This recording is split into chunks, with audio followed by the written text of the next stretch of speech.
నమస్తే, నేను రవీంద్రబాబు.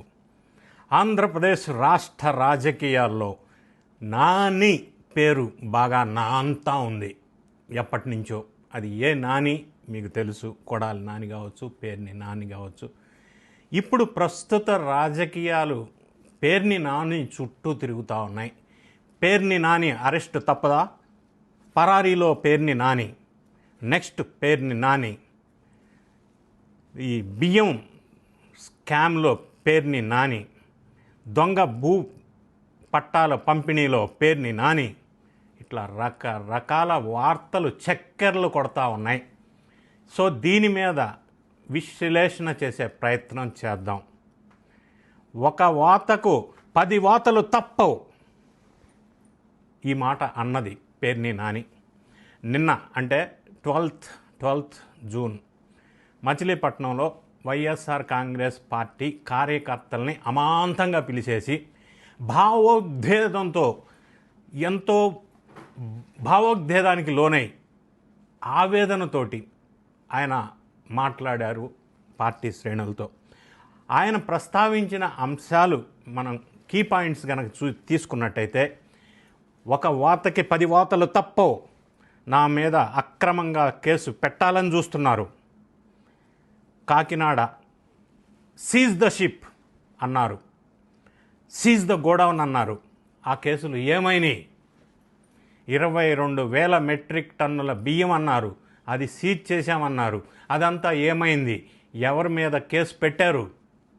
మరి నా మీదే అక్రమంగా కేసు పెట్టాలని చూసే వాళ్ళకి మళ్ళీ మా ప్రభుత్వం అధికారంలోకి వస్తూ ఉంది, నేను మళ్ళీ మంత్రిని అయిన తర్వాత ఏం చేయాలో అది చేస్తాను అని చాలా ఆవేదనగా, ఆందోళనగా ఆయన్ని అరెస్టు చేయబోతున్నారాము అని మాట్లాడుతూ, ఇటువంటి కష్టాలు పగవాడికి కూడా రాకూడదు, నేను పడిన కష్టాలు అని వాపోయారు.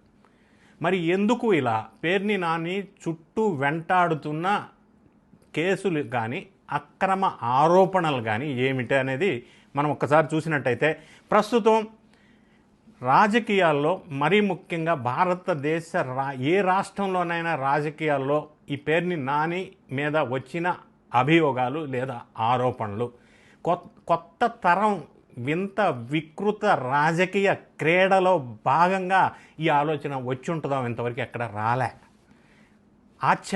అందరూ ఆశ్చర్యపోయేటువంటి ఆలోచన వాళ్ళు మచిలీపట్నంలో ఇంప్లిమెంట్ చేశారు. ఈయనతో పాటుగా ఈయన కొలీగ్గా ఉన్నటువంటి వల్లభనేని వంశీ కూడా ఆయన నియోజకవర్గంలో ఇదే ఇంప్లిమెంట్ చేశారు. ఇటువంటి వైఎస్ఆర్ కాంగ్రెస్ పార్టీ వాళ్ళు గతంలో మినిస్టర్గా చేసిన వాళ్ళు కొంతమంది ఇదే నమూనా, ఇదే వ్యవహారం ఎలక్షన్కి ముందు చేశారు.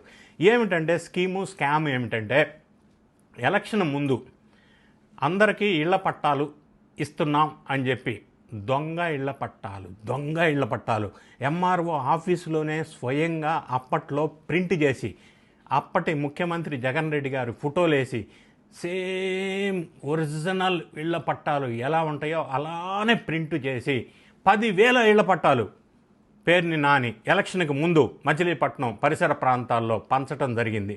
మీకు ఈ పట్టాలు ఇస్తున్నాం, ఈ పట్టాల ద్వారా మీరు బ్యాంకులో పెట్టుకొని లోన్ తీసుకోవచ్చు, ఏమైనా చేసుకోవచ్చు, ఈ పట్టాలు మేము అధికారంలోకి రాగానే మీకు చలామణిలోకి వస్తాయి అని చెప్పి 10,000 దొంగ ఇళ్ల పట్టాలు సృష్టించి పేర్ని నాని కొడుకు పేర్ని కిట్టు ఎలక్షన్లో గెలిపించుకోవడం కోసం ఒక కుటిల ప్రయత్నం చేసినట్టుగా వెలుగులోకి వచ్చింది.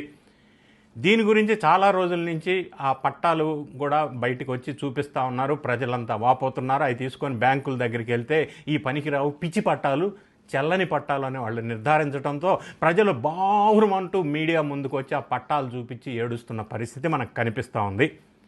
అయితే ఈ పట్టాలు ఈ పంచటంలో మరి వాళ్ళ కొడుకు కిట్టు అయినప్పటికీ ఓడిపోయారు. ఇంకొకటి ఏంటంటే, పేర్ని నాని గతంలో 2019లో గెలిచాడు, అప్పట్లో మంత్రిగా చేశాడు.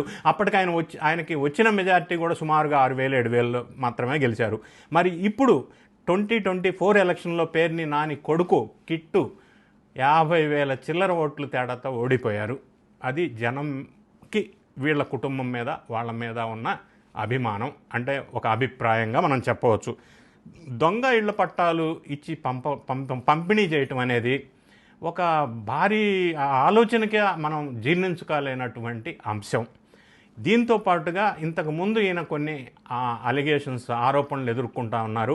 వీళ్ళ భార్య పేరుతో ఒక గోడౌన్ కట్టించడం, అది సివిల్ సప్లై కార్పొరేషన్ వాళ్ళకి రెంట్కి ఇవ్వడం, అందులో సివిల్ సప్లైస్ వాళ్ళు రైస్ గోడౌన్లో నిల్వ ఉంచితే ఆ రైస్లో నుంచి 187 మెట్రిక్ టన్స్ రైస్, అంటే 3708 బ్యాగ్స్ ఆఫ్ రైస్ బయటికి తీసుకెళ్ళి అమ్ముకున్నారు. PDS rice, public distribution system ద్వారా పేదలకు పంచవలసిన రైసును కూడా దొంగతనంగా సొంత గోడౌన్లోంచి అమ్ముకున్నారు.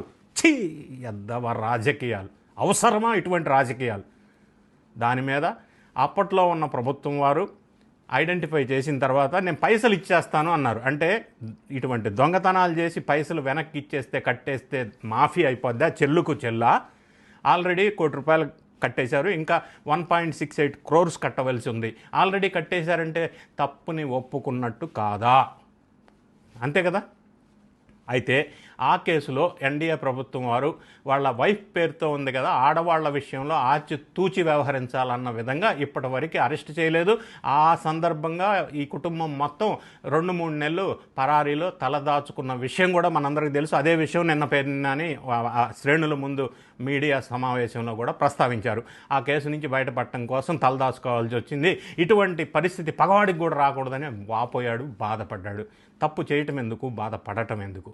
అటువంటి పని చేయకుండా, అరాచకాలు, అక్రమాలు చేయకుండా ఉంటే ఇటువంటి పరిస్థితులు ఎదురు రావు కదా. ఎందుకు రియలైజేషన్ రావట్లేదు?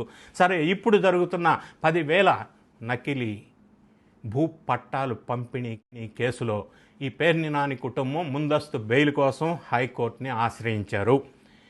అయినప్పటికీ ఈయన మాట్లాడుతూ, నేను ఎక్కడికి పారిపోను, ఇంట్లోనే ఉంటా, ఇక్కడే ఉంటా, నన్ను ఎప్పుడైనా అరెస్ట్ చేసుకోవచ్చు. ఇదే మాట గతంలో కాకాణి గోవర్ధన్ చెప్పాడు, చెవిరెడ్డి భాస్కర్ రెడ్డి చెప్పాడు. ఈ బ్యాచ్ ఎవరైతే ఉన్నారో ఈ మాటలన్నీ ఇంతకుముందు చెప్పారు. పోలీసులు విచారణకి మొదలుపెట్టిన తర్వాత పరారీ, తర్వాత మళ్ళీ దొరకకుండా మాయమైపోయారు. ఎక్కడో రిసార్ట్లో దొరికితే పట్టుకొచ్చారు. అవన్నీ మనకు తెలుసు. మరి ఈయన ముందుగానే నన్ను అరెస్ట్ చేస్తారు, చేసుకోండి, ఇంట్లోనే ఉంటా, ఈ మాట వాళ్ళ స్కూల్లో ట్రైనింగ్ ఇచ్చినట్టున్నారు. అందరూ అదే మాట మాట్లాడుతూ ఉన్నారు. తర్వాత పారిపోతూ ఉన్నారు, తర్వాత పట్టుకొస్తూ ఉన్నారు. ఇవన్నీ మామూలే. సరే, ఈయన ఉంటాడో, అరెస్ట్ చేస్తారా లేదా, చేస్తే విచారణ చేస్తారా లేదా, ఇందులో వాస్తవం ఎంత అనేది విచారణ సంస్థలు వెలుగులోకి తీసుకొస్తాయి.